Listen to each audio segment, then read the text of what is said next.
Hi, guys, and welcome to the Take 3 Reactors Summit. This week, we have a wonderful panel going to break down the two matches that happened, also talking about some of the major talking points that happened in the Schmoedown as well.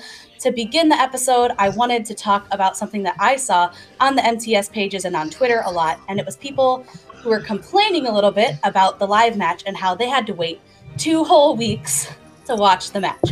Now, yes, it was a live match, and yes, it was recorded the day of, so they could have released it right away, but there would have been no graphics. There would have been no transitions. If something happened and they had to stop, you would have had to see them do a technical breakout.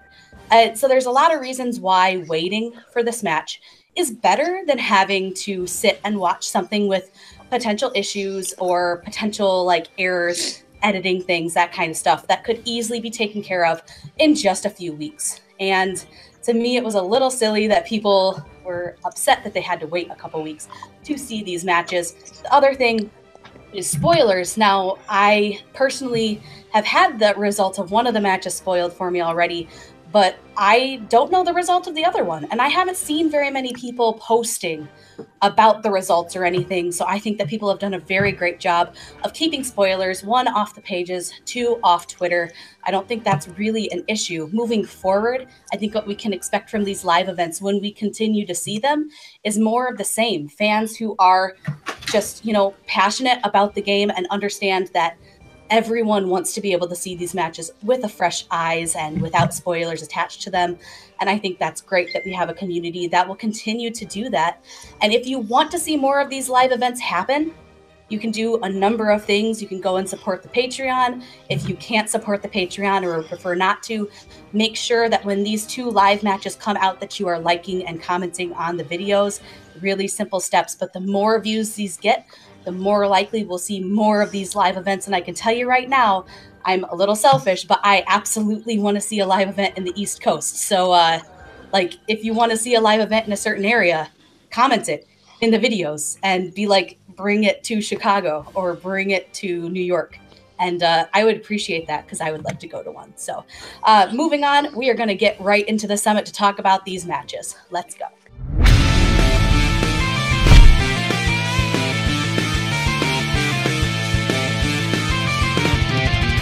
Hi, guys. Welcome to the Reactor Summit. This week, we have a great panel. To start out, we have Chris Clark, the Clarkiest of Clark bars. How's it going? I am delicious as a Clark bar is. I cannot wait for this summit. This is going to be fantastic. We had a really, really controversial week. Let's rock this sucker, Kristen, to the end of time.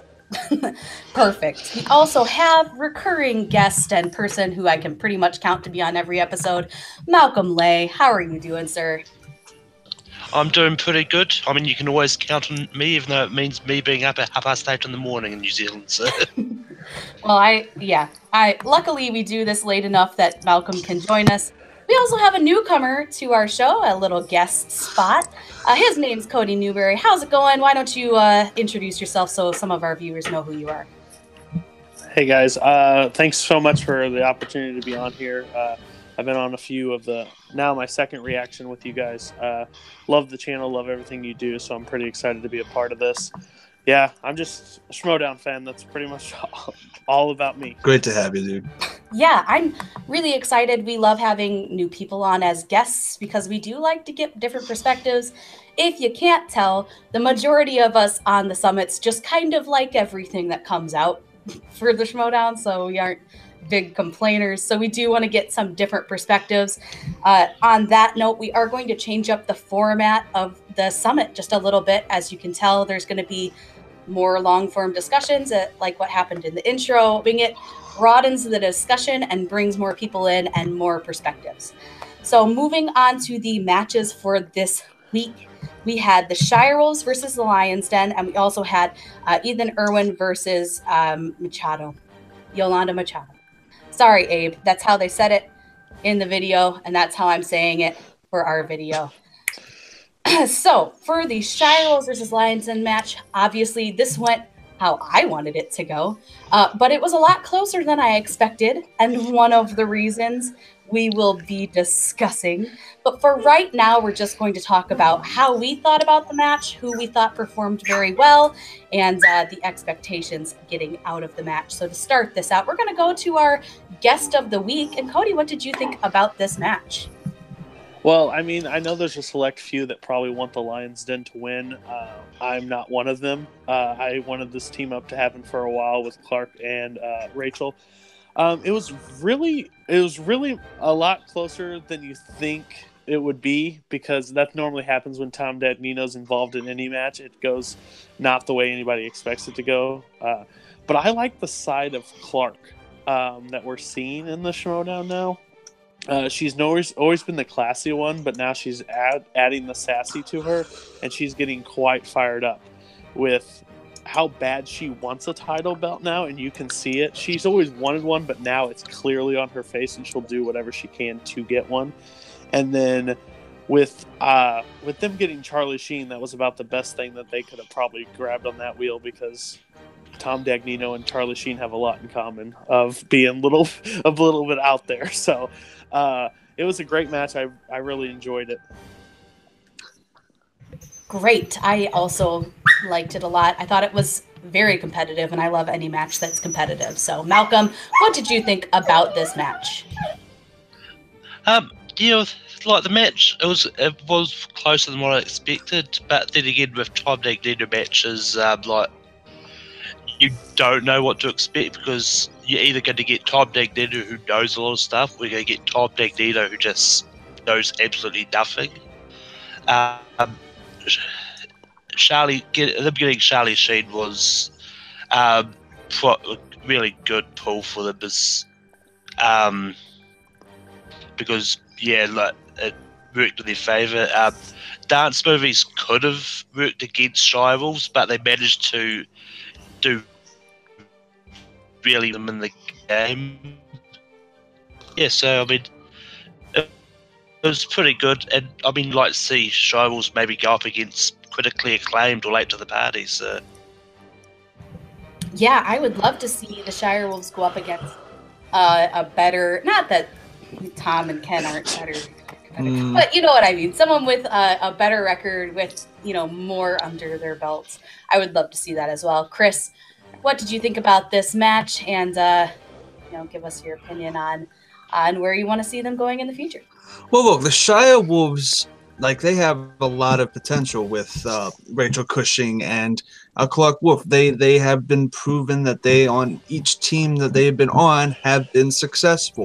And whether you want to admit it or not, Ken Knapsack can pull things out of his ass and be successful while doing it, and he is a force to be reckoned with. There's a reason why that Star Wars Iron Man match was so good, was because Ken knows his stuff when it needs to happen the most. Tom Dagnino is a potato. I don't really care about Tom Dagnino, but look. They all Tom fired Robert Meyer Burnett. I hate his guts. But look.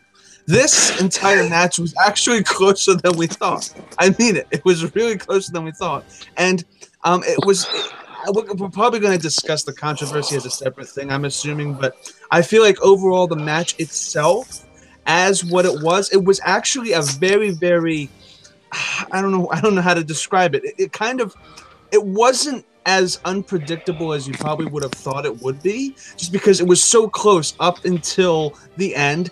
And Shirewolves, although they're a fantastic team, I don't necessarily see them whipping, as Malcolm said, critically acclaimed's ass, or even late to the party. They're an even team. They just have more growth to happen. The other team, Lions Den, I don't think we should be seeing them anytime soon. They pretty much dropped the ball with that dead weight that was on the team. But the match itself was fun. It was entertaining, and you can't ask much more than that from the Schmoedown. Yeah, I don't know that I fully agree with what you said about the Lions Den. Tom didn't do so well in round one, but his round two was very, very good. Lies. And he did answer a lot of the questions from round two. So I wouldn't say that he's dead weight. I would just say that he's a specialized talent. But I do appreciate him more as a manager than I do as a competitor. So we'll just put it that way. My take on this, obviously, is that I wanted the Shirewolves to win. I'm very happy that they did win, but I do think that they need to have a little bit more time to gel together as one team. It is very earlier in their career, and that was their first match. And as first matches go, if they had had a category for round 2 that was in their wheelhouse, I feel like they could have easily been a team that went above 30 points in their match. So I thought that was spectacular, but obviously they didn't get something for their second round that worked well for them. So they know where their gaps are. They know kind of what to stay away from. That dance category is terrible. I mean, I'm glad it's there for Brienne and Stacy and whoever else wants it, but it is not for me. That's for damn sure. That dance category was actually something that Bibbs, Brienne, and Stacy really drove for, and I cannot wait to see that more in the future. I can't wait. It's going to be entertaining as fuck. Definitely. I want to see someone do well at that category, because right now all we've seen is people who have not quite done well at that category, because it is a lot more difficult than I think people assume it will be. But it's, you know, there can only be so many questions about Dirty Dancing, I think, and they pretty much only do that once a game. So moving on, we are going to talk about the controversy a little bit, and we want to stay away from just the same thing, because I feel like at this point that this comes out, this has been talked to death about. And so while I do want to know everyone's opinion on, you know, on the controversy itself and what we think should have happened, I do want to discuss more about how the consistency of rulings and how the rules themselves have not been as consistent this season has impacted matches, and how we think that that should move forward and fix that for the show. So we're going to start out with Chris. What was your thoughts on the controversy, and you know, your thoughts in general about consistency of rules? Well, look, you look at the answer, Charlie Sheen, not Charlie, Charlie's Angels, and you look at the answer, sorry about that. You look at the answer, Charlie's Angels, and you look at, there's only 2 movies in the Charlie's Angels franchise. You have Charlie's Angels and Charlie's Angels Full Throttle. For when Christian asks, like, can you be more specific? There's only 2 options to choose from that franchise. When he answered Charlie's Angels, that was a dead giveaway of Charlie's Angels Full Throttle. I can see the anger in that. What I also don't see is how they got another question that still baffles me. I feel like it should have just been a dead end wrong answer.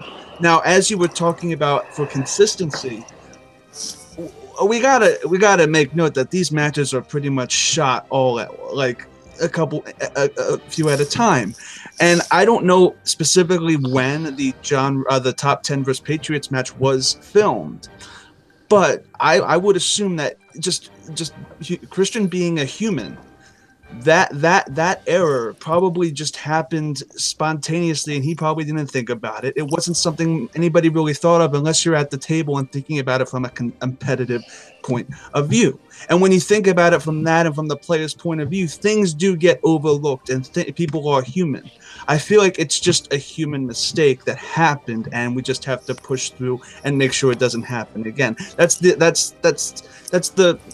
antithesis to the point. I feel like it was just a mistake that we just need to move on from and learn from. And Christian's human. That's all I have to say about that.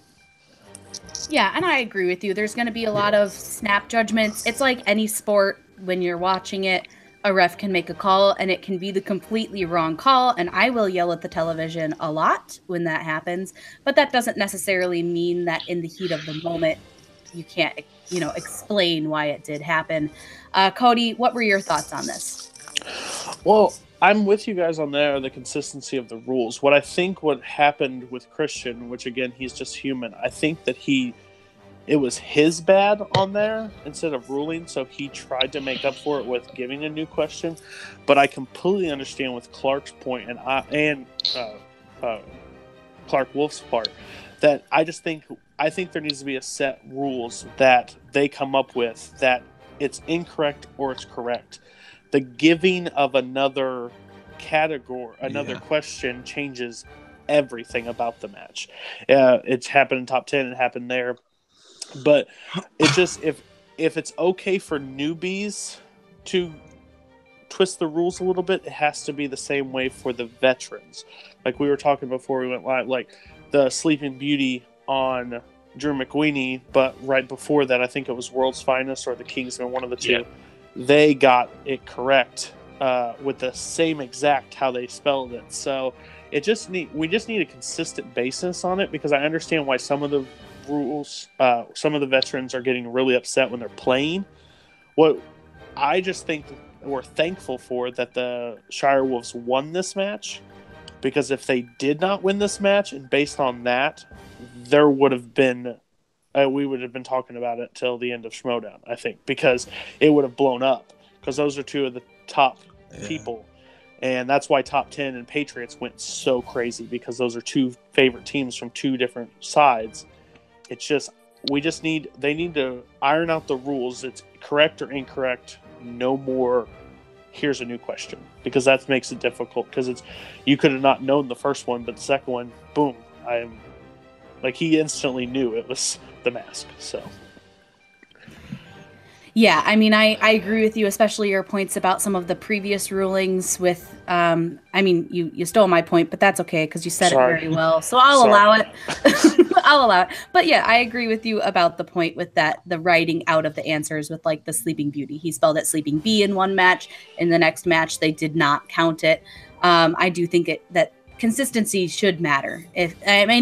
This could have been a thing where the matches were filmed out of order or back to back or something, and it wasn't caught. But, we do need to give them time to make some of these changes. But overall, I do think that there have been some instances where consistency really would help, especially if competitors are studying the matches. If they see a newbie write Sleeping Bee and it's counted as correct, and then they go and do the same thing because they don't have enough time to write out the rest of the answer, and it's counted incorrect for them, then studying the matches and studying how the rulings are done doesn't really make that much sense anymore. So, Malcolm, why don't you give your perspective on this? Yeah, well, I mean, like with the Charlie's Angels one, it should have just been marked wrong, because the first one is just called Charlie's Angels. There's no subtitle to confuse it with Full Throttle, so, and that should have just been incorrect without Christian leading the witness, as he put it. But I'm wondering if this, because Christian did say in the interview with Jacob that there is another controversy that is in a match that comes up. I'm wondering if this was the one he was talking about. It was, I think, yeah. Yeah, so I mean, from now on, a rule that's a set rule that's going to actually come from that whole controversy that happened. So, I mean, they do need to work on the consistency, though. It's like, just try not to repeat what everyone else has said, but it's like, you've got Sleeping Bee, you've got everything else. So, I mean, yeah, there's not much more to say.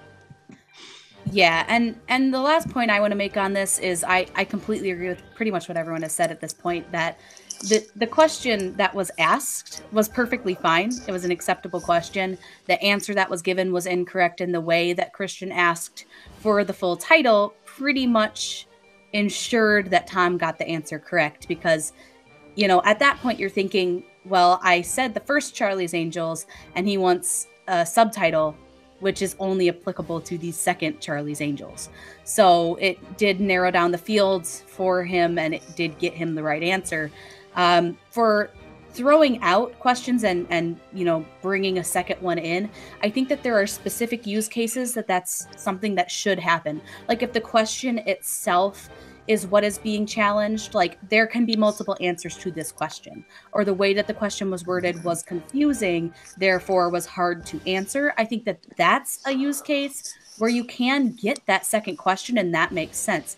But if it's challenging someone's answer and you challenge it and you say it was wrong, then I think personally that you should get rid of that question. Like, you shouldn't just give them the points. There shouldn't be a redo based on a challenge of the answer. And I think that's, for me, where the rules need to be more consistent. They need to write out rules. What are you challenging? Are you challenging the question or the answer? If you're challenging the question, there's an opportunity to get a redo of a question. If you are not challenging the question but the answer that was given, as long as it's basically a challenge of that's incorrect, that's correct, then I feel like you should either get the points or not get the points based on that decision. It just needs to be more clear cut. There's too much wiggle room, and people can argue their point too much to get that redo, which is what happened in the Top 10 Patriots match. So you just have to use the full title. Actually, tech guy Abe actually brought up the fact that Bibbs won and beat Mance on Atlantis, on the answer Atlantis, when the full title is Atlantis: The Lost Empire. And Atlantis has had 2 movies. It has had a sequel. So looking at it just from that point of view and the full title point of view, I think just moving forward, the Schmoedown should be strictly you give the full title or you get it wrong. Bada bing, bada boom, no ifs, ands, or buts about it, and you eliminate all of this stuff. That's what I feel. Yeah, that also happened in the Manageable 5-Way, I believe, where it was an Indiana Jones question, I think. And everyone except I think maybe Tom wrote the full answer, and one of them didn't, and they all said he didn't write the full title. It's accurate. It's an accurate point. Because, do we know what he meant? Yes. But at the same time, if you're asking for the full title, they should write the full title.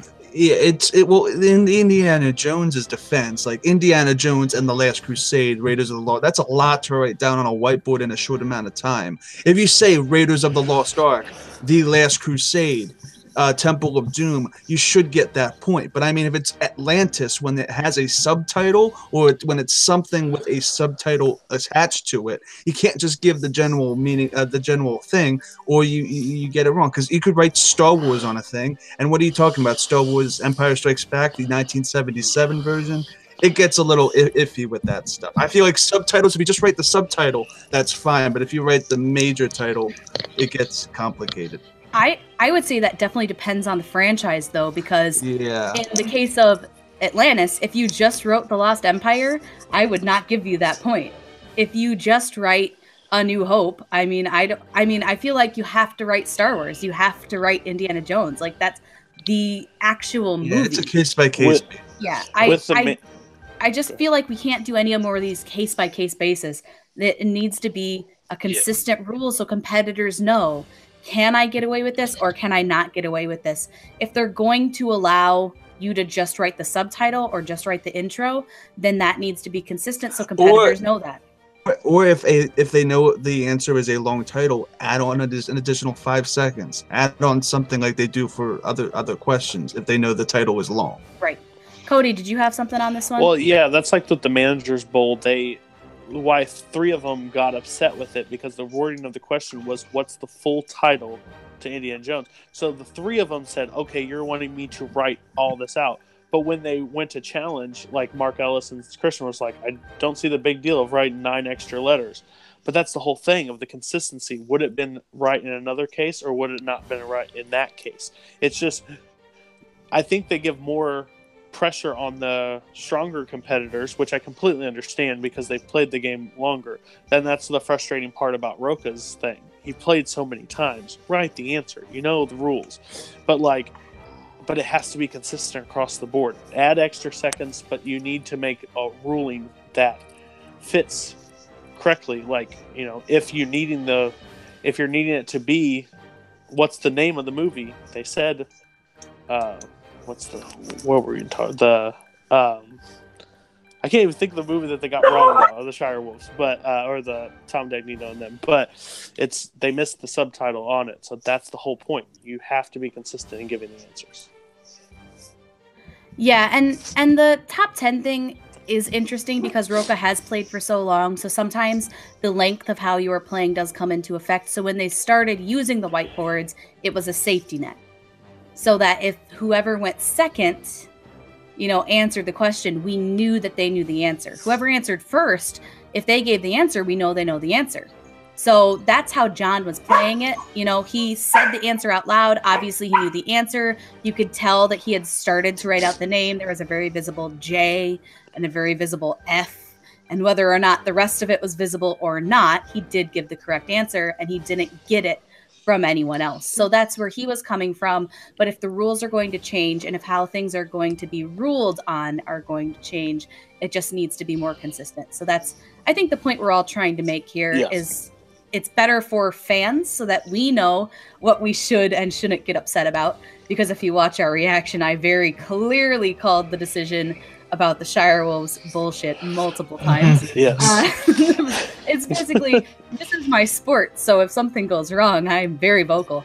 But if you know, it's better for fans, and it's much better for the competitors. They need to be able to know what the rules are and how they can play the game intelligently. And not what they can get away with, but pretty much what they can get away with and what they can't. So that's our take on that. We are going to move on to the second match of the week. So this was a newbie match, and it was, I thought, a very interesting match. So you had Ethan Erwin, who in the last summit, I did say I thought he was going to be a really great addition to the league, and I was correct. And also you have Yolanda Machado, who also I thought did very well for her first time out. Specifically, her round one was very impressive to me. But I want to get everyone's opinion on this match, and we're going to start with Malcolm. Yeah, I mean, this match, like, it was unexpected. We didn't know what was going to happen. I mean, like, Ethan is a really great competitor. There's so many people we could put him up against, and which will be a good matchup. Like, all the people he called out in the post match would be interesting, like Cushing, Roker, him up against Bibbs would be a good match as well. So I mean, as for the match itself, like, I'm happy with Yolanda's performance. Like, she didn't really show a lot of weakness and that. I mean, in hindsight, she probably should have re-spun it away from Tom Cruise, but because she even said in the post match that she was kind of iffy about it. But I mean, it was what it was. She stayed, and that's what it was. So. Yeah, I agree. I think the respin probably would have been smart for her, but it's always hard to determine if you should do that or not. Cody, what did you think about this match between Erwin and Machado? Yeah, I had no clue who either one of them really were going into the match. When Chris asked me, I was like, sure. And then I looked at it and I was like, oh, not really sure how this match is going to go, but all right.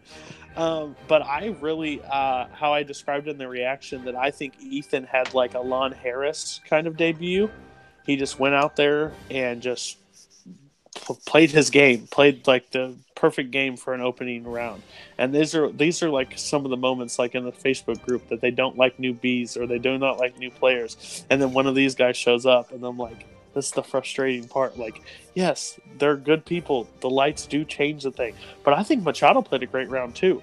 I just think that's coming into the play. Like for all of us, we watch every Schmoedown, so we know everything that go on.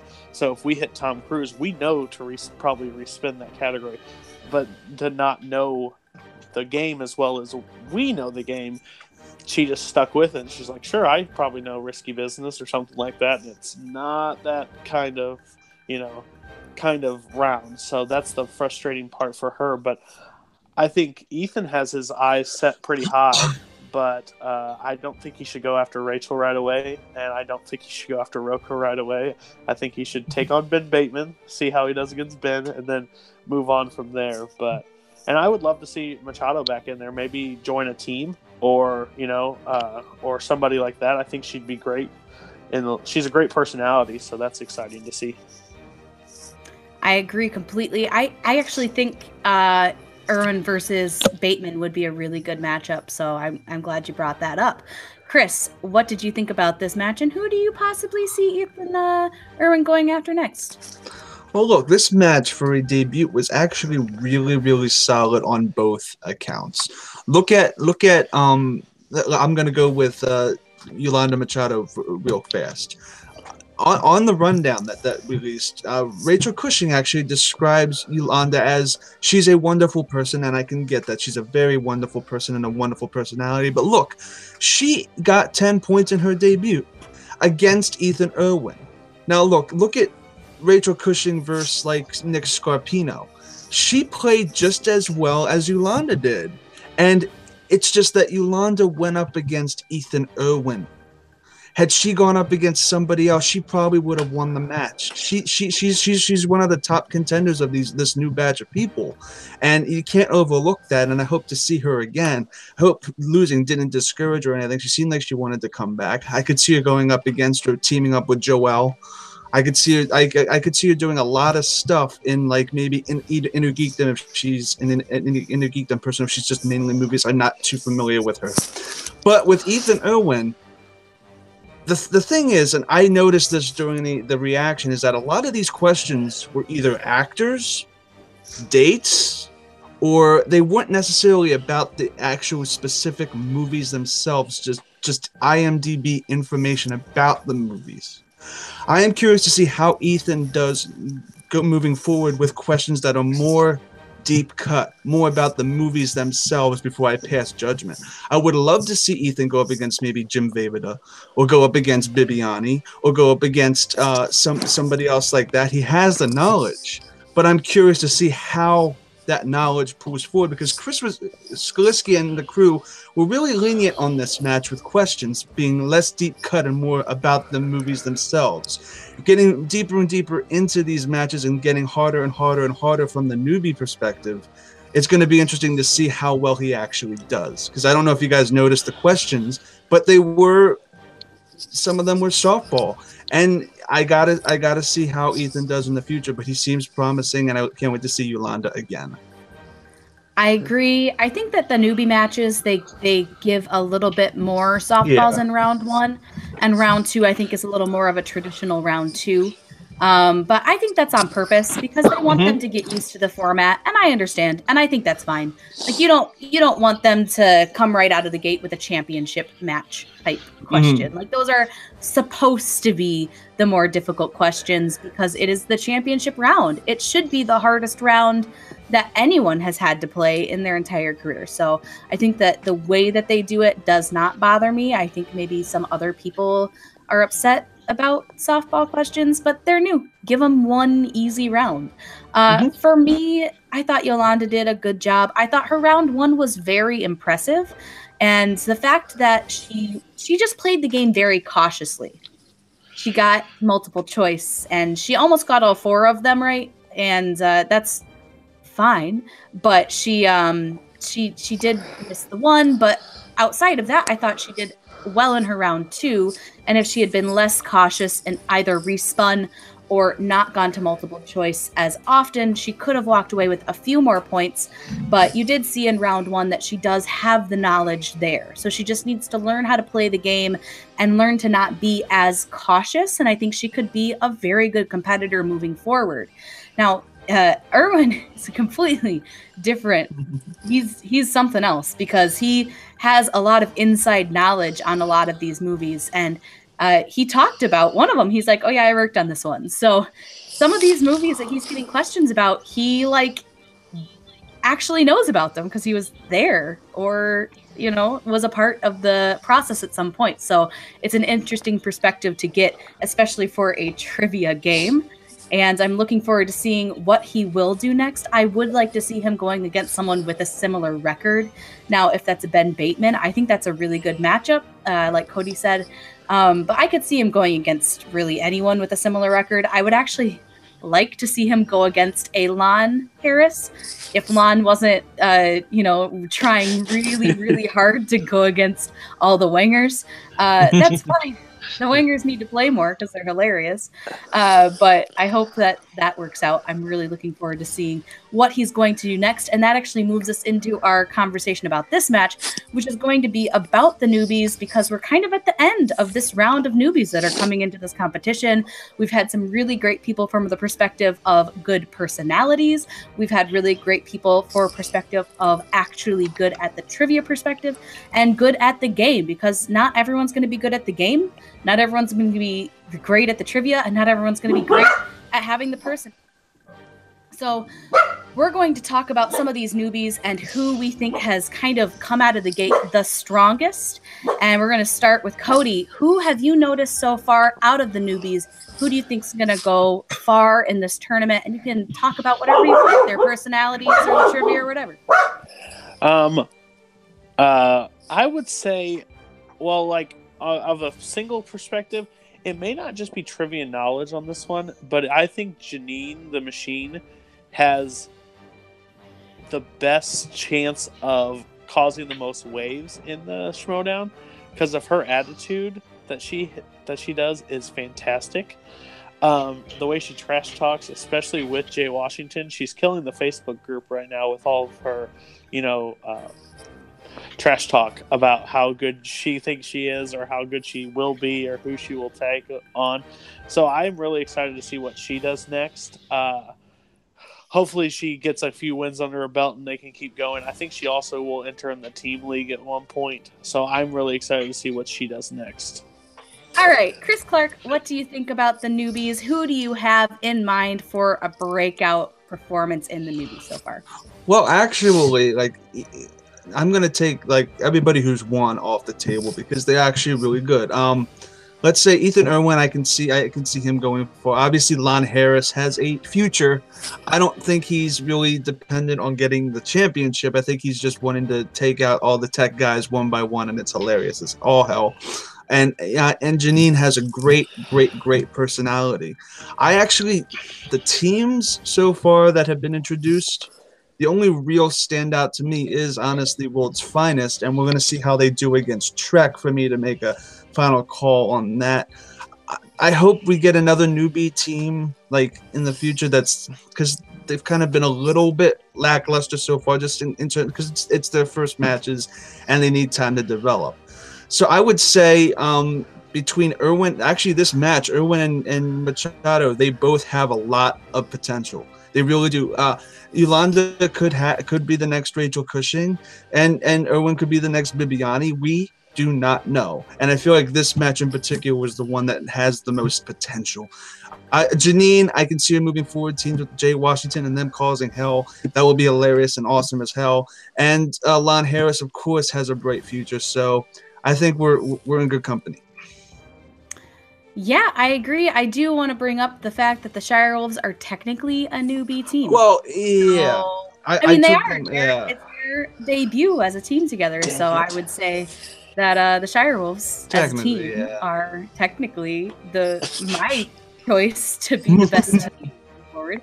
But I think that's cheating. That's a cheat. That's a little bit of cheating. It's a little bit of a cheat. Malcolm, what do you think? Who do you think is going to be the standout newbie moving forward?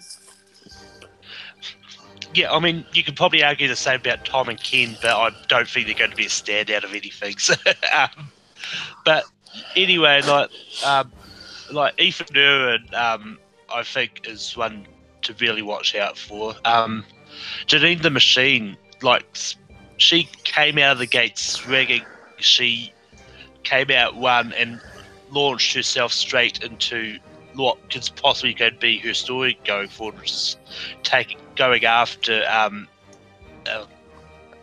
Kalinowski and Brienne, all those people. But I think that's more of Jay whispering in the ear, that sort of thing. But I mean, yeah, even some of the new Inner Geekdom people that we've had, taking off Donick and Hay, clearly good, but you've got Taylor who can be really good. Dorian can be really good, depending on what they get. So I mean, any of the new Inner Geekdom players which added to the division which really needed more new blood in, any of them could show potential later on. Just have to wait for the next match.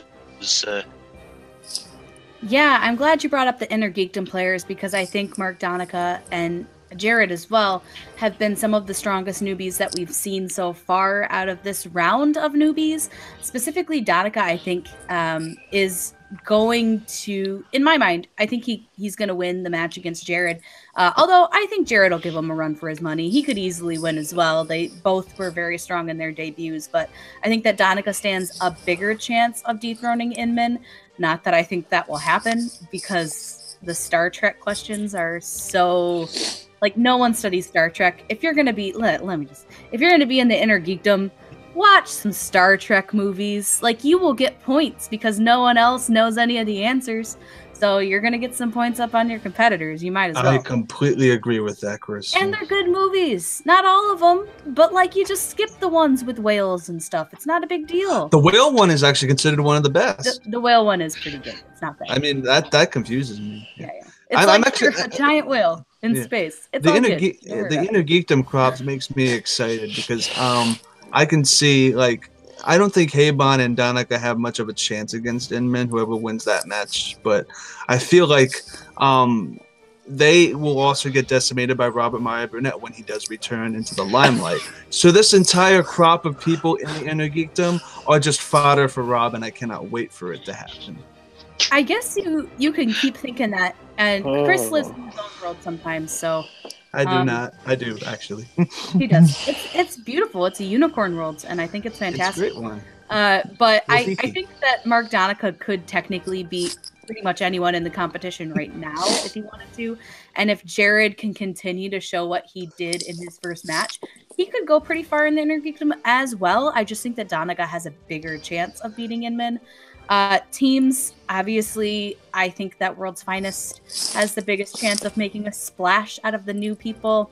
And for singles, I actually have liked, outside of Ethan Erwin, I've liked a lot of the singles, what they're bringing to their characters. Like Yolanda, I thought her entrance, how she came in, and it was very simple, but then she refused to shake Erwin's hand. Like, that was a very small thing that she did, but it was like great for her character. It built so much into who she is, and like the fact that she's like sassy and that's like part of her nickname. Like, I thought it was perfection. And you know, Janine, I thought has a great character.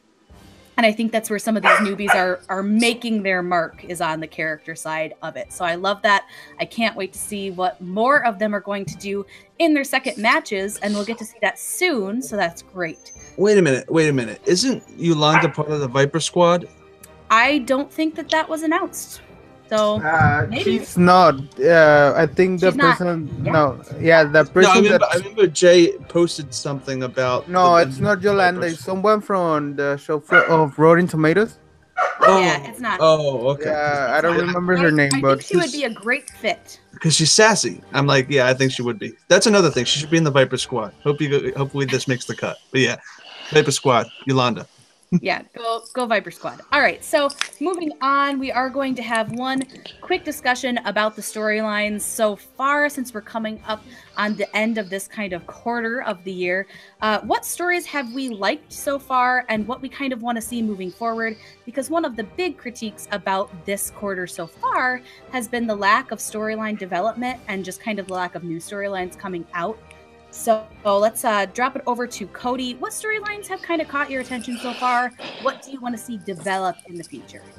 Yeah, I'm kind of with the group with it not being that developing. But I understand why they're building up the roster right now. Pretty much is how it is. It's the first start, so they're going to build people up and get them through the free for all, and then go on from there. But there's kind of two that one you can see happening, and the other may not happen, but it would be kind of neat to see. The one is Donica to the Lion's Den. Is he going to join them? Is he not going to join them? I would really like if he just totally lets them go, like doesn't even consider joining them, or like he joins with Roka and them to reform something over there. That would be kind of neat. Unless he wants to stay the heel force, then he needs to be with Lions Den because there's no other heel out there. But the thing I think may happen, but I hope it doesn't, is whoever Emma Fyfe gives this number one contenders to, I think is going to burn one bridge or another inside that faction at some point. I hope it doesn't happen, but I'm tired of seeing Andreyko go to the wayside. Every year, like he doesn't get, like he gets a match and then he'll have a few, but he's never like, I want to see him on a run. So I could see that he joined the team first and Emma gives it to the Shirewolves or gives it to Rachel or gives it to Clark and he just goes to the wayside again and he's had enough of it. Like that would be a cool like build up over seasons, not like to not happen like at Collision or anything, but like at Spectacular or something. I think that would be a cool concept, and you kind of see it like how he just stands in the background of everything. But if he ever got his voice, I think it would be a cool storyline for the Schmoedown. I kind of like that idea, and I do think that Andreyko is a little overlooked. Yeah, correct. He's overlooked. He just doesn't get a lot of the credit that I think he deserves because he is a stronger competitor than I think people give him credit for, because he can play in multiple versions of the competition. He's a strong Energetum force, he's a strong teams force, and he can play singles. So I think that he should get some more credit, and I want to see him play more matches. When was the last time he's had a match? It has been forever. It's been a long time. So I hope he gets one soon. Yeah, I agree with you though. I think that would be interesting to see if she gave it to someone who, we weren't quite expecting. Because like he joined before she got the advantage. So now the other ones have joined after she's gotten the advantage. So it'd be like, I believed in you before that. It would just be cool if but I don't know if Mark's got it in him because he doesn't want to be a heel anymore. But it would be kind of cool if it happened. Yeah, it would be interesting to see. I mean, any storyline at this point that was new, I think would be interesting to see. So I gotcha. Chris, what do you think about the storyline so far this year? Well, all I have to say is pretty much what kind of storylines have there been so far this year. You have kind of things sort of building up, like between Janine and the Viper Squad. You have Lon Harris and his little arc that he's going through. But as said on the rundown, Christian Harloff made a cameo, and he told us that he made sure that this first part of the season was basically just the newbies and introducing the newbies, and that the storyline focus will be kicking off this upcoming season after the live shows have aired. So I can only foresee all the things left hanging in Spectacular. There's a lot of empty threads in Spectacular that haven't been addressed really that much. Brienne and Kalinowski. What the hell is happening with Robert Meyer Burnett? All of this stuff in Spectacular could be building up for this season. And I like how Cody brought up Andreyko. If for whatever reason Andreyko decides to leave the Fyfe squad, the hint that we got from Spectacular is 100% confirmed. Blofeld's cat will reunite since they were left out of the In Memoriam, which is the biggest hint anybody could give to anything of a faction, of a team that's second in their round one debut points scored. They are second to critically acclaimed. Screw you, you haters. Ask Frankie Numbers Janice. He is the Bible of the Schmoedown. And when they reunite and get revenge on the Fyfe Club, and I can just foresee that story and it being like a revenge tour, a revenge world tour that happens from April through like July, and it's just Blofeld's cat dominating everybody.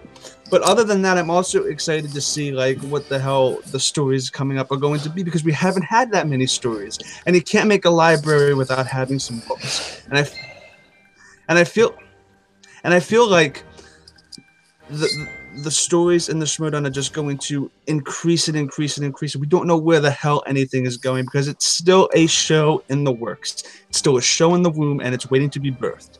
And I cannot wait to see where it goes in the future. I have no predictions on what the hell Christian has in his noggin, because you know what? Nobody knows what's up there except for him. So I cannot just say anything else, but the stories will come and the stories will rock.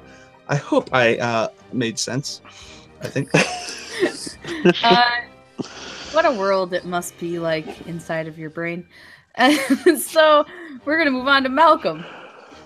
Do you have any conspiracy theories about Robert Meyer Burnett and Blofeld's cat, Malcolm? Yeah, I don't think both films game. I don't think they're going to reunite. Wow, no. But I mean, like, I think Draco's comfortable being a face now. So I think I don't see him leaving the Five Club, but I could be wrong. I don't know, because I think that Emma is intentionally waiting to at least a free-for-all to decide who to give the shot to, because there's no point giving it to someone and then having that same person win the free-for-all as well, because that's just wouldn't be fair. But I mean, the storyline which has really caught my eye actually is Lon Harris. I'm really interested to see what his plan is, because I mean, I get his plan is to like get Cody, Cobbs to maybe even the other tech guys into the actual match, like train them up as he likes to put it. So I mean, that's a really interesting storyline. It's something completely different to everyone else that has competed. And I mean, the other one is probably to see the whole virus. But yeah, I mean, both have been pretty good. Yeah, I agree with you. I think the Lon Harris storyline has been the most effective this season so far. I think it's just worked out really well, and a lot of that has to do with how his matches have gone down. If he had lost his match, I mean, yeah, if Cody played a lot better than I thought he would actually, but if he had lost that match to Cody, then this storyline could have been a lot different than it is. But I think his storyline so far is going very, very well. I also really like how they did the Shirewolves Lions Den match in this part of the season, because it did wrap up that storyline quite nicely, I thought. And you basically got a wrap up of about half of the storylines from last year in that promo for the match. So I thought that was very well done. What I want to see moving forward, like I do want to see them tie up those loose ends from Spectacular. Andrew Guy and Team Action, I think there's a lot of storylines that can take place with that. Oh my God. Of course, yeah. Team Action.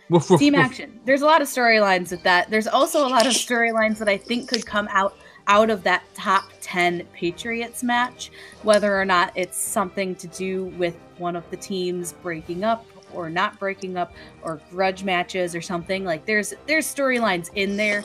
They just need to bring them out.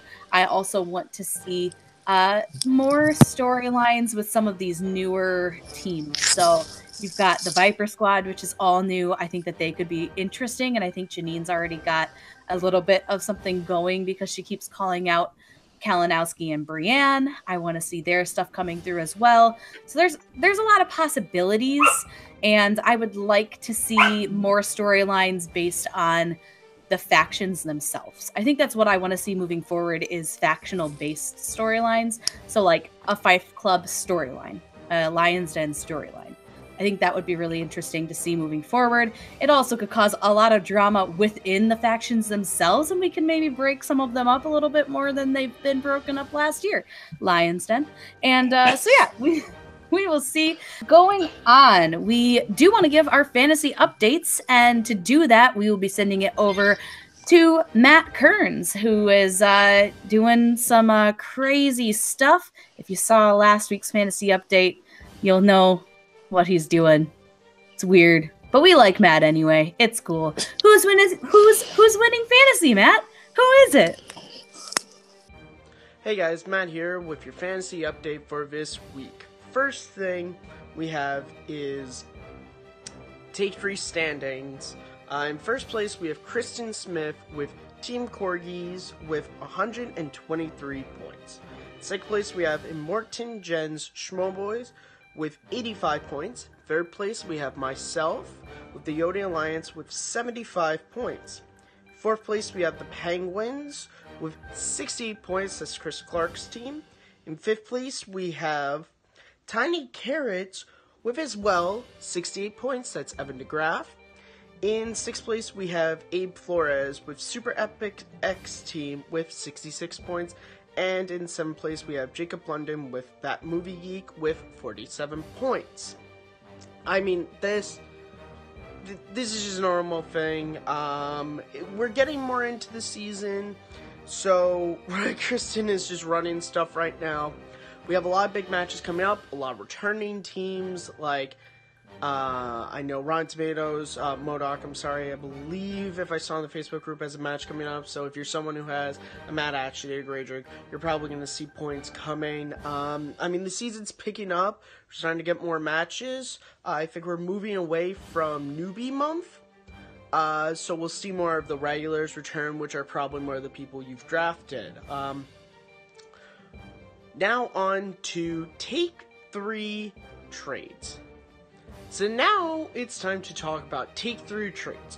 First up is Jen Kemp with a very interesting trade route she went on, but bottom line is she did have Robert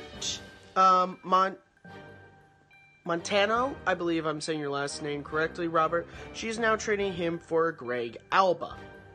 We also have Abe Flores, who has dropped Mark Bernardin and picked up Ethan Erwin.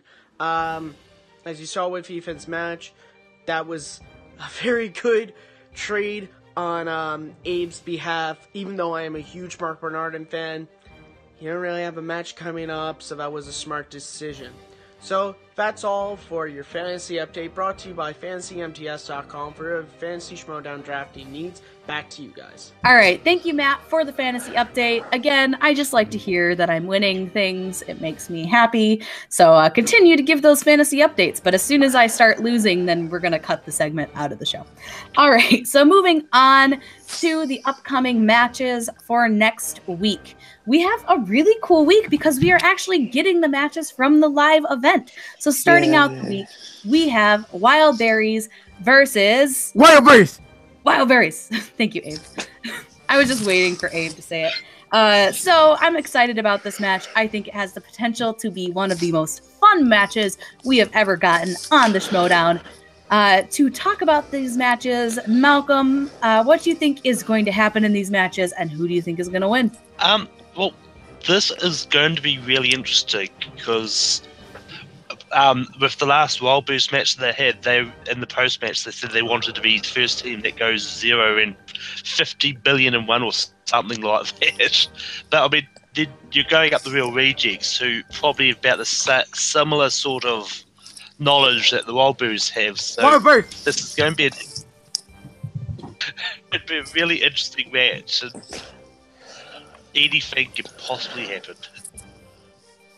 I agree. Anything could happen. It is the Wild Berries. So Wild Berries. Expect the unexpected, people. Cody, who do you think is going to win this match? I'm really excited to see this match because I have no idea. I think it may be the lowest scoring or the highest scoring we could have had. But I think they should have added like a fourth round and like blood and alcohol level and see like who had the highest, and whoever did gets like an extra 2 points, because Josh McCouga is going to be trashed, I'm pretty sure, by the time this match is over. But I'm hoping the Wild Berries wins because they're my secret favorite team. I don't tell anybody that, or I don't draft them in fantasy, but I root for them every time they're on screen. That's fair. I think everyone secretly is a Wild Berries fan. Wild Berries. Wild Berries. Chris Clark, are you a secret closet Wild Berries fan? Wild Berries. Josh McCouga and Elliot Dewberry are two of the best stage presences in the Schmoedown. They have great personalities, and so are the real rejects. But McCouga and Dewberry, I can see being one of the biggest losers in the Schmoedown that can seed a lot of other people who have lost a lot, and they take pride in it, and you have to commend them for that. Real Rejects, it's great to have them back. I thought they said they were going to be on a break or something, but it's great to have them back. This match in general is just going to be a load of fun. I think at the end of the day, it's not going to matter who wins or loses. It's going to really much matter who is the most drunk, who is the one that is wasted the most, and who is the one that is having the most fun. That at the end of that game is what matters most. Second match, on the other hand, is a completely different ballpark. Yeah, and before we get to the second match, my take on this one is that it's going to be terrible. It's going to be a dumpster fire, but I'm going to love every second of it because it's probably going to be the most fun that we've had watching a match in a very long time. And I cannot wait to see what shenanigans these guys get into. I think it's just going to be wild. It'll be wild. Get it? Because It will be very wild. full of berries. It's going to be full of berries. That's what it's going to be full of. I do think the Real Rejects are going to win, if only to help the Wild Berries' goal of being 0-10 in their run. And at the end of the day, all they care about is selling those shirts. So go to the Schmoedown website to buy some shirts on TeePublic. And Wild Berry shirts are there. They're pretty cool. Buy them shirts. All right, and the next match coming up on Friday is the match that I feel like a lot of people are looking forward to. John Roca versus JTE. Obviously, since that whole controversy a few weeks ago, there's a lot riding on this match. I think there's a little bit of grudge going on with John Roca. JTE has to win this one to save some face, and it should be a very interesting match. I'm expecting it to be very competitive, and I honestly cannot wait to watch John Roca just completely dominate this thing. So, Chris, who do you think is going to win this second match? John Roca versus JTE match. Oh my God, there's so much riding on this one, and I lost where you guys are in my browser. There you are. But look, the thing is, the John Roca versus JTE match is going to be a bloodbath. Not just, I don't know in terms of the match itself, it could be, but I just mean in terms of how much is riding on this match, because the last time they met was during that heated, one of probably the most controversial match ever in the history of the Schmoedown, and it will be great to see how that goes down. On top of that, it's a live audience. John Roca is a stage man. JTE loves the crowd. They both will command that stage and be completely enamored by that crowd and the energy. I cannot fathom how great that match was with the energy in that room. So the match itself, again, could be very unpredictable. JTE has lost a bunch. Roca has lost a bunch. It all comes down to one thing. JTE beat Bibiani. JTE has a rule named after him. JTE has changed the game and is on the graphics for every single match. So, I feel like JTE, that might get to his head a little bit, and he's going to flounder. And the fact that he is in a den of despicable humans run by a potato, I feel as though the outlaw will come into his own and destroy the little evil that could. Well, I don't know what to say about you keep calling Tom Dagnino a potato. I mean, I like potatoes, so I guess he should be happy to be a potato. The majority of the world likes potatoes, so you're welcome, Tom Dagnino, apparently. Cody, what do you think about this match? Who do you think is going to walk away victorious? Well, I think this is like one of the storylines that could change the rest of the year. Because JTE loses, now he's 2 under 500 again, and he could go backwards. He could go right back into 2016. 2016. That's when he sucked. And then I don't think there's a guy besides Bibiani right now that needs a win, like in this magnitude, like John Roca. Because if John Roca wins, then that means 2 more, and he can get himself back into the title picture. Because that's rule, I guess, still stands that he hasn't won 3 consecutive matches to be back in the title picture. So if he wins against JTE, it does count towards record. So he could go on to face Sam Levine. I think Roca wins, just because I was listening to the Top 10 show today, and Matt Nose and John Roca literally said when they walked into the studio after that match, they were this close to retiring and being done. And I just don't think that they're going to. I don't think he can afford a loss, and I don't think he's going to lose again to JTE. Yeah, I don't know that Roca will ever fully retire from the Schmoedown, but I know Matt Nost has been a little close to it because it's a big commitment for him. He doesn't live nearby, that kind of thing. And he's not into the whole competition the same way some of these other guys are. So I think eventually we will see less Matt Nost than we already are seeing. And it will be a sad, sad day for us all. Malcolm, what do you think about this match, and who do you think is going to win? Yeah. Yeah, I mean, this is an interesting one because, like, JTE has been on fire of late. And I don't know what's going to happen with this match because both John and JDE, they're both really even in what they know, so it's going to be a really close match. And going back to the storylines just a little bit, I think if JTE and Schneider lose the tag team belts, then that's going to create a storyline in which either JT or Jeff blames the other one and they separate as a team as well. So that could be an interesting story that could come out of this. So obviously I think that John Roca is going to win this match, but that's just because, I'm a fan and I want him to win every match. I do think that Josh is going to be very competitive in this match. He does know a lot, and I think that he's got a good run going from last year. Whether or not that loss against Mike he didn't lose against Mike, but the loss to Rachel.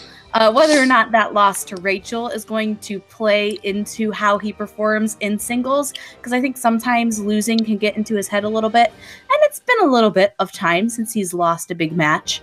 We'll see. Hopefully he has a good match, because I do want this to be competitive.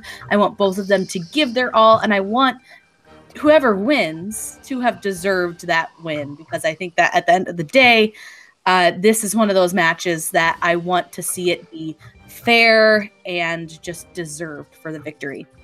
So we did get 2 matches that were announced recently that we want to talk about real quick, and that's the Above the Line versus MODOK match, and also the Team Trek versus World Finest match. Now, we're not going to go into big detail about these. We just want to talk about which match we're excited about the most, and then give just a few thoughts about that. So, Cody, what match of those 2 do you want to see the most?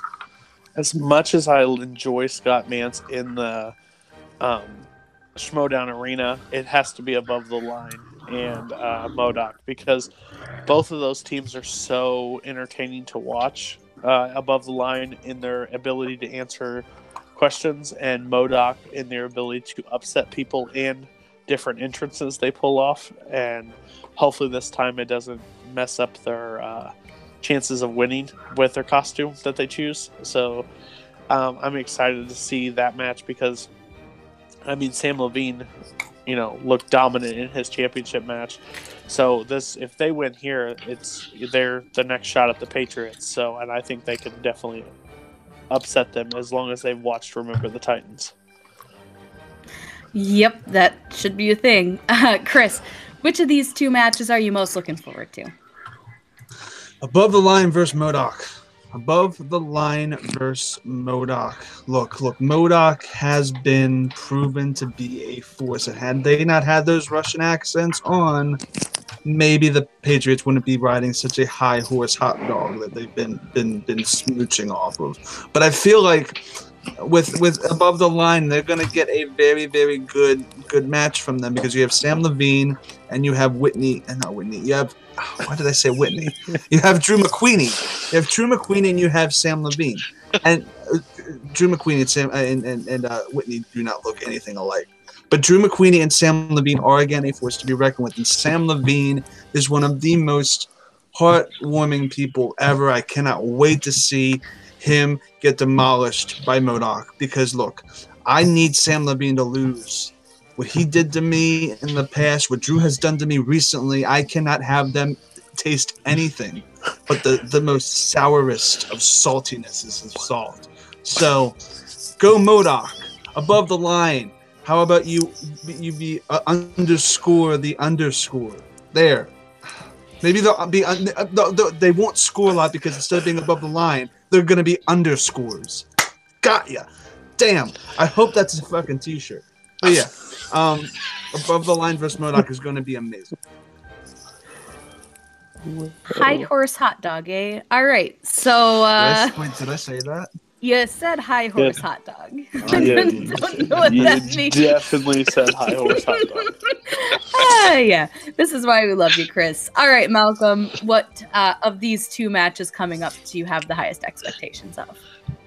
Yeah, well, I mean, the one that I expect a lot from is Above the Line versus Schmoedown, but because no one else has talked about, I'm going to talk about Team Trek versus World's Finest, because World's Finest was one of the newbie teams that came out of this batch, and they're the first new team that's actually getting a second match coming up. So this could be an interesting match. This will probably define on how World's Finest is as a team and whether they can defeat a true veteran team in Team Trek. And I mean, this will also be the first time this year that we've actually seen Inman actually competing as well. So we'll have a bit of ring rust. We will only find out. So yeah, as much as I am looking forward to the MODOK Above the Line match, I cannot wait to see Team Trek back in the ring. They're one of my favorite teams. I love the energy between Scott Mantz and Jason Inman, because Jason Inman pulls Scott Mantz back a little bit, and Scott Mantz is just a crazy force of energy who I cannot wait to see compete, because he's amazing. And he's one of my favorite personalities for the Schmoedown. So I want to see him compete more. So this is the first chance we get of the year, and I cannot wait. We do have Abe who wants to say something about one of these two matches. So why don't you take it away, Abe? Hi guys, I'm Abe. You know, I'm a linebacker, and I'm one of, 100 people in the MTS page that supports Schmoedown till the end. And I think Christian Harloff has a conspiracy against me because he put my two favorite teams against each other. And it's hard to me. It's like choosing your kid. Like they tell you, oh, you have this one. You have to kill one. Which one you want to kill? And I feel like that. And I feel pretty sad because I'm probably going to cry. And I won't be on the reaction. Don't ask for it. Because I'm going to cry. Go ahead, Kristen. All right. Well, thank you, Abe. We love hearing about your conspiracy theories as well. Welcome to Take 3, the home of the Schmoedown conspiracy theory. All right. So that's the end of the Reactor Summit. We want to thank you all for watching, and we really appreciate everyone who does comment and give us, nice words. Very nice. Thank you. Only nice words. If you have to say something not nice, if you could do it in a constructive way, that would be great as well. But we do want to thank our lovely panel as well. Cody, thanks for joining us. And why don't you just give yourself a plug so we can find you on the internet? Thank you guys, actually, for inviting me. Anytime you guys need anybody, just shout out. I'll be there. I'm just Cody Newberry on the Facebook page. Everybody be nice on the Facebook page. That's all I ask. Yeah, be nice. Just in general, if everyone could be nice, it'd be a lot easier for all of us. Malcolm, where can we find you on the internet? You can find me on Twitter, Stardust, Letterboxd at Malcor. I've got my own YouTube channel, Malcolm's Middle Earth Media. I do a lot of good stuff on there. And I'm also on various Take 3 Productions videos as well. Perfect. Chris Clark, where can people find you? Because we all want to know where you're located, of course. Not in the creepy way. You can find me not in the creepy way on Twitter and Instagram at ChrisCog8788. Those numbers mean nothing. You can also find me every Wednesday hosting Suddenly Soundtracks, a show where we go through a movie musical song by song and judge a movie solely based on the soundtrack that it provides. This week's episode is Newsies, featuring Tim Franco. Yeah, from Late to the Party. And it's going to be a fantastic episode along with Aaliyah and Robert Parker.